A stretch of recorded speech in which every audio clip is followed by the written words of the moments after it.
Niwaombe sana ndugu zangu wana Katavi, Katavi ya sasa sio ile ya zamani.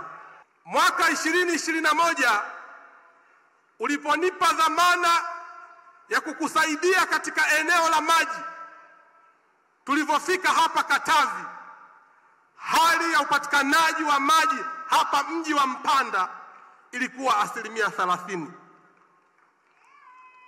Hali ya upatikanaji wa maji wa mkoa wa Katavi katika eneo la vijijini ilikuwa 55%. Katika kipindi hiki cha miaka minne umetupatia bilioni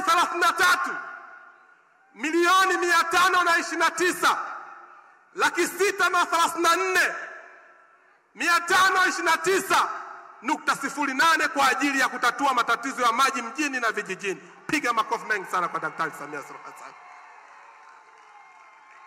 Katika eneo hili la mjini tulijenga miradi mikubwa 4. Mradi wa Ikolongo namba 2, mradi wa Shankara, lakini mradi wa Kanoge na ukarabati wa miundombinu chakavu katika mji huu wa Mpanda. Umeweza kututoa katika 30%. Hapa ninazungumza 68.7. Piga makofi mengi sana kwa Daktari Samia Suluhu Hassan.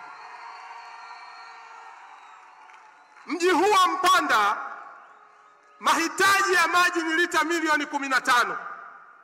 Lakini kwa kuwa umenipa malengo, itakapofika Desemba 2025 tuwe na 95% ya upatikanaji wa maji. Umetupatia bilioni 22 katika miradi ya miji 28. Tunajenga mradi mkubwa, upo katika hatua za mwisho. Baba wa Taifa alipandisha mwenge wa uhuru katika kilele cha mlima wa Kilimanjaro. Wewe umepandisha tenki kubwa katika mlima Veta. Tunakwenda kumwaga maji katika mji huu wa Mpanda, unakwenda kupata maji 100%. Huyo ndio Daktari Samia Suluhu Hassan. Piga makofi mengi sana kwa Daktari Samia Suluhu Hassan.